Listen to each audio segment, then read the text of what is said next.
Go for a ride in the cold-natured bug. Got their generator light glowing down there again.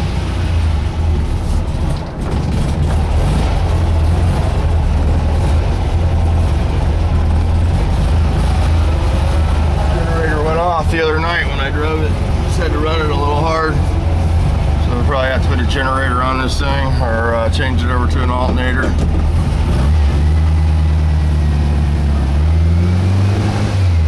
Somebody asked me what motor this was. It's a 1600, what I call a super 1600. It's a little high compression motor, dual quadrons, C35 scat cam, supported heads.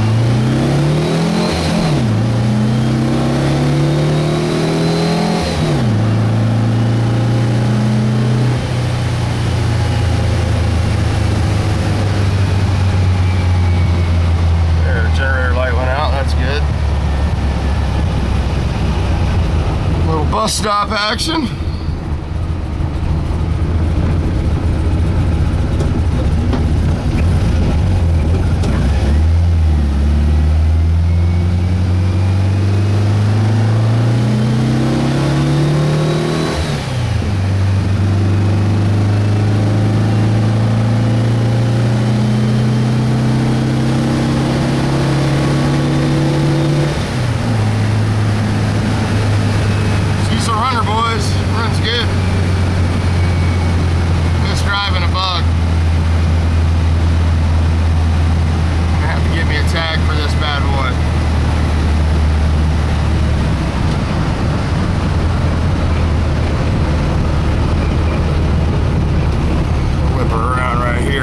Too far into ticket land.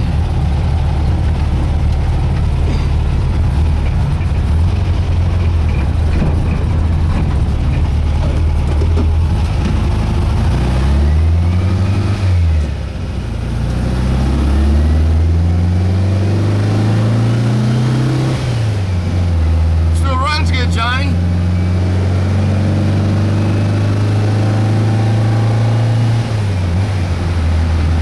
Pretty old motor. Last time I freshened this was right. I put this motor in my race car once. I had to go to a race and ended up breaking my good motor and put this 1600 in there and actually went like 15 flat in my race car, which isn't that fast, but it's pretty quick for a 1600. It's a good motor in this car and you can drive this thing anywhere. It's very dependable.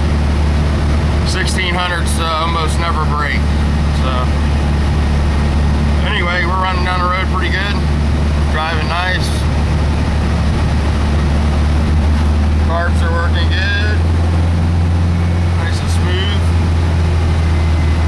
These are stock quadrons with a 135 jet in them, no trickery, and they work really nice.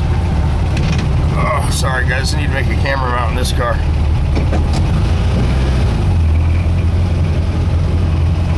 Oh yeah, we'll make the McDonald's run in the old Mercury. Unbelievable, I didn't have to push this car out this morning. There we go. Got to adjust the idle a little high. A few little tuning things, but all in all, it's all there. All the lights work. Somebody asked about the wipers. I need to put the vent and the wipers and the squirter and all that stuff in. I got all that. Just haven't finished it up, but we're a lot closer than we were. So there we go, a little ride in the Beetle. Pre-dawn ride. There's the moon. It's about 6:15, 6:30. So wake the neighbors up right. So there you go, there it is. Can't see much, it's pretty dark. Probably didn't get much out of that ride. But yeah, we'll get that waxed up, cleaned up. And I'm gonna push this out next. Go get me some McBreakfast. And we're gonna come back and I'll make a paint video. And we'll lay down some sealer on these doors. And get Lily going. Gotta get this car done. And finished. So, yep, this will either repair a friendship or destroy it, one of the two. So that's where we're at this point. I think anybody that's ever had a car restored, it's not a short process. And this one hadn't been a short process by any means. So it's been a real challenge for me. It's probably the most challenging job I've ever done, being the condition the car was in when we started. But and then some of the pieces that we had to use. This was sort of a challenge. It's 65 package tray and a 64. Under the window is different, and I had to shorten that and graft it in there, and it's looking pretty good.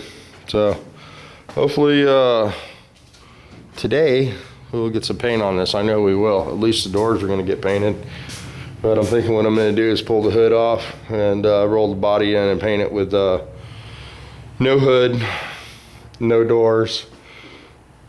That way I can get all the dashboard, you know, the front end quarter panels here, and get in and out of the car and be able to get all the interior components. So I'm hoping that doesn't bite me in the butt with the dust, but just got to get it done. I used to paint them all in one piece all the time and never have a problem. But this car, again, is one of those cars that just make you overthink the job, you know. You're trying to do such a nice job that you overthink it. Sometimes you just need to do it. So that's where we're at today. I was talking with the wife and she said just paint it. So what's the worst thing that can happen? You might have to redo a piece or two, but at least it'll be painted. So that's the mindset we're taking. I think we got everything prepped pretty nice, and we'll get some black sealer or dark gray sealer laid down, and then we'll go with our base, and it's going to be base clear, AG40 clear with MSB base. So the base will mix 1 to 1.5. Then we'll be using a 2 to 1 high solid clear on it, and yep. So that one will be getting cut and buffed to perfection, so we'll probably go ahead and put 3 coats instead of 2. So we got a little clear there. And we got to do a little seam sealer. I keep forgetting the seam sealer in the back of the car here. So might not get the car in the booth today, but we definitely get some parts painted. And we'll go ahead and roll this in there and do the seam sealer on the back channel there, and a few other spots in the package tray that I keep forgetting about. So let me remind myself to get that done. I'll put the seam sealer on the car, and that'll every time I walk by it, I'll see that, and maybe take some action there. All right, guys, let me shut this off. Thanks for going for a ride with me. We'll go to McDonald's, and I'll turn this back on and give you guys some paint videos today. So there we go. It's the start of a new day in Florida. You guys, when you get up, make the best of it. Do what you can to make your day a big day. And again, I want to say thanks for all the guys that are putting in raffle items. I saw where Hunter Strider, I think I messed your name up, put in the Hot Wheel thing, and I appreciate that, buddy. That's really cool. And you guys remember when you're buying the tickets for these items, you know, some of these guys are giving up some things that they've had for a long time in their possession.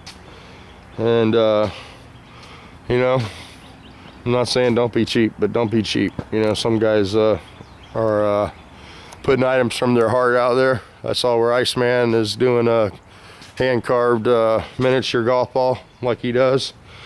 So that's pretty cool. He's going to hand carve a golf ball and put that up. And we got the Hot Wheels. We got just so much stuff that I can't even tell you.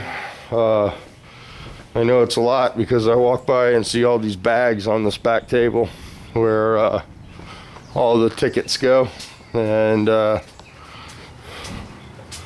you can see there's quite a few bags in there. So a lot of guys stepping up to make this barbecue thing happen, the YouTube Garage Extravaganza, and I really appreciate it. It's something that I thought we could do on our own, but the more we looked into it, it's just a big expense, and I think we're doing it the right way, making it a little smaller. You know, if we get an interest, obviously there's an interest in it from the looks of those bags on the table back there.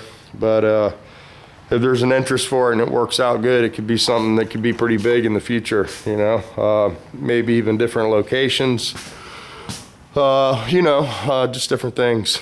But I think it's cool that people are interested and they're investing their time and their stuff into making it happen. And, you know, when people start doing that, it just makes it easier for you to get behind it and make it a reality. So definitely going to happen. We're definitely going to be burning some barbecue up. And I think it'll be good times to meet a lot of you guys. A lot of you guys are going to make the trip, which is just amazing to me. Not that I wouldn't go visit you guys, but you know what I mean? And I need to do this tool thing. So I'm going to do the two guys that I want to call out first before I show my favorite tool. And one of the guys will be Andy at CANADACATALYST. He's one of our YouTube brothers on the shirt, has been for a long time. So I'd like to see Andy's favorite tool. And the other person that's I don't have a sticker for, but is on the shirt and does some outstanding work. The guy's just freaking phenomenal. A lot of you guys don't go over and check him out.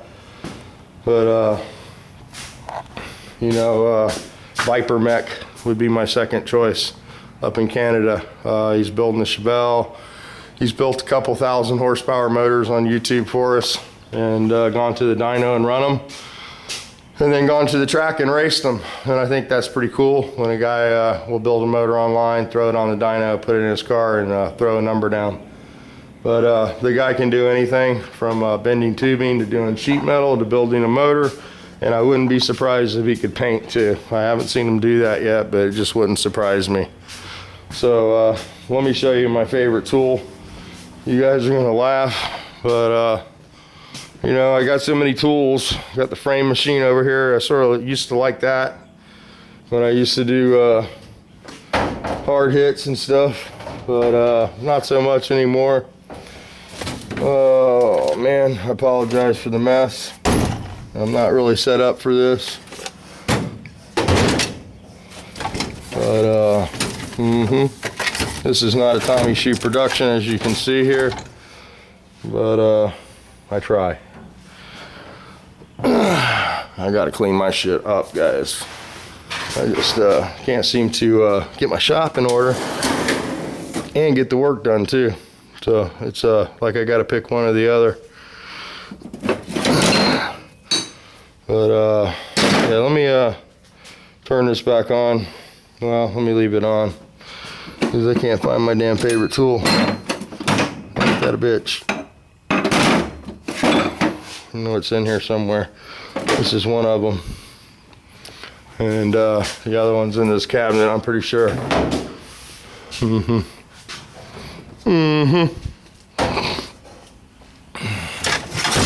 I'm just totally unorganized today. As you can see, I got shit all in place here. Tom brought me this stuff. Some Norton 600. I like that kind. Oh, here it is. Here's one of them. I'm looking for one more piece of the puzzle here. And I'm not going to find it.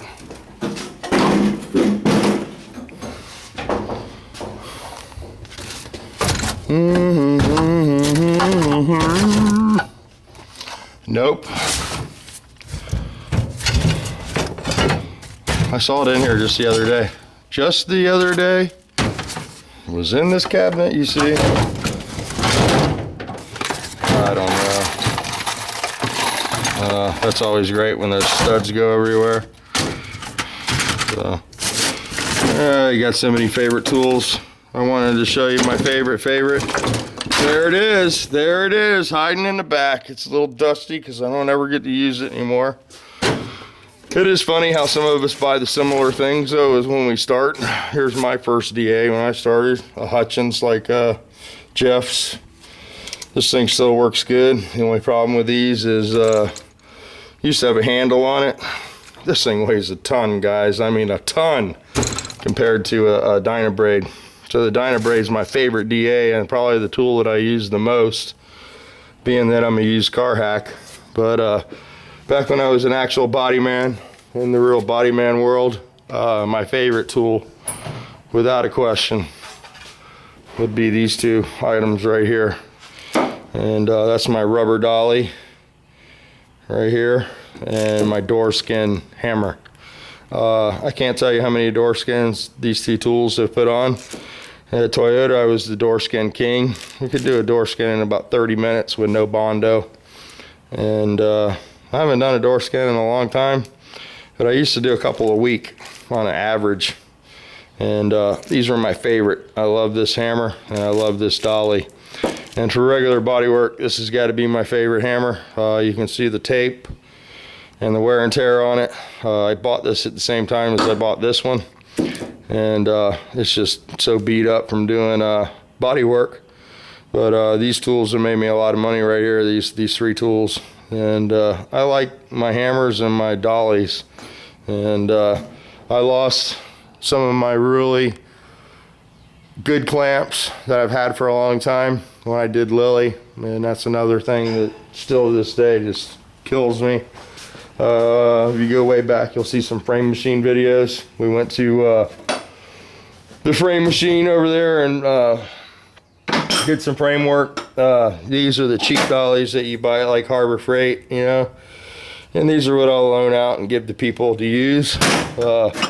These are my original dollies that I've had for years. I got them from my uncle when he passed away, and I don't know, I think I told you guys I had two uncles that were pretty heavy into body work. One was my Uncle Pete, and the other one was my Uncle Matt. And my Uncle Pete, when he passed away, I feel like I got a couple of his body shop skills, but when my Uncle Mac died, I don't know, strange things happened, and hard jobs got easier, and I love using his tools. But some of that stuff got stolen from me when I did the Beetle. I still have, this is one of his old tools. It's an old Big Daddy rivet gun. These used to be pretty popular back in the 80s for putting on Chevrolet door handles on Astro vans, and Fords are big on using the big rivets in the doors and stuff. These are some of my old clamps, pulling clamps. And I used to do a lot of frame work. This kind of stuff's invaluable when you're doing frame stuff. This is an oldie but a goodie. This Mo clamp is pretty badass. I had this little piece TIG welded on it, so it would grip a little better, and that works really well. And then of course, you know, you got your chains, clamps,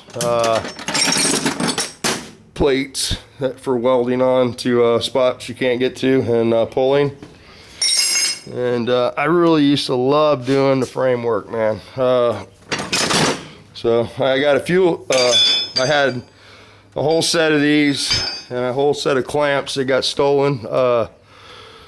One shop I was working at, I actually was working up on the frame machine and snapped one of the vertebrae in my back, and that was the end of my body shop stuff. And these are tow hooks off of European cars. They come in handy for doing light pulls.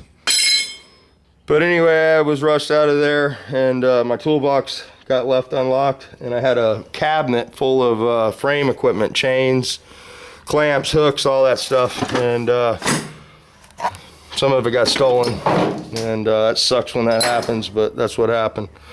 So here's some more hooks, different type pulling clamps, chain connectors, little short chainies, more hooks, more chain connectors. This is a piece out of a clamp. So I like this clamp too. This one works real well for doing rail pulls. And this is stuff I probably never use, you know. I should probably sell some of this stuff, but you just don't want to get rid of stuff once you accumulate it, because in the economy that we live in nowadays, it would be impossible to replace some of this stuff. This is a backup snap-on air hammer I've never used. It's getting pretty beat up down in the toolbox. That's new, and I like this Mako one for some reason. It's really loud and obnoxious, but it will chop some steel up.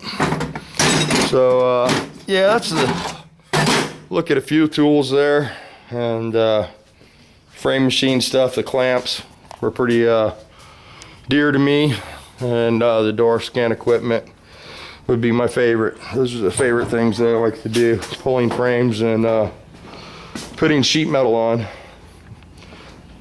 I never was a big Bondo guy, but I've gotten better at Bondo, and there's one guy that made me better at Bondo. I worked at a lot of dealerships and a lot of body shops and thought I was just the best body man in the world, and I went to work at this place called K&J Customs in Orlando, and they hired me from Volkswagen, and I guess it was pre-Toyota, or yeah, it was pre-Toyota. Anyway, I went to work there, and there was a painter there named Jim Houston, who's an instructor now at Mid-Florida Tech. He's a Votech instructor, but we worked together at K&J, and I sent my first Bondo job up, and you know, it sort of looked like this. It had a little metal here, and it had metal here and Bondo here, and you know, he brought it back and informed me that that would never fly at their shop, and that I would have to be educated on how to do Bondo. And their Bondo, they use a product called Claws Plaw, and it wasn't actually Bondo. It's a step up from Bondo, and that stuff was like $50 a gallon back in the 80s. And we eventually went to Rage, but it was a shop that they didn't like a lot of Bondo on a car, you know, and if there was a lot of Bondo, there was a big concern in the paint shop. The painters were really hardcore. They didn't want a piece on the car, no glass in the door, no handles on, nothing. And Jim, I was ready to quit. You know, I was at my wit's end. Every time I'd send the car up, it'd get kicked back. And when you're on commission and you're sending cars to the paint shop and they're not taking them and they keep coming back to you, it's pretty embarrassing for one thing. And you know, you got to make the decision whether you're gonna think that you know everything, or if you're gonna open your mind up and learn their way. And Jim Houston was the guy that took me off to the side and taught me how to finish the Bondo workout. And you know, if I want to, I can make the Bondo look pretty much perfect. You don't always have to do that. Primer will cover some stuff, but you know, if you're a picky ass painter, there is a certain thing that they're looking for. And Jim was the guy that taught me how to do Bondo work at K&J. So if I wouldn't ever got that job, I would have never learned how to do mud work. But yeah, we'll have to go see Jim someday. I want to go over to Mid-Florida. I told you guys that I went there out of high school for a year. And it's a pretty good Votech school. The only problem with their program is that the automotive program and the auto body program used to be together, and you'd have to take a 9-week course, and basically every 9 weeks you'd go through all the different classes. They teach you how to do interior, how to sew, put headliners in, mechanical work, and then you'd have to do the body work. And the way they broke the body work up was you'd prime 1 week or 4 weeks, and then you do Bondo for 4 weeks, and then you do sheet metal for 4 weeks, and it sort of got monotonous. So I don't know if they still have the same program there or not, but all right, let me shut this off. Feeling a little queasy. Go inside, sit down for a while, and I'll be back out here at it, and we'll talk to you guys then.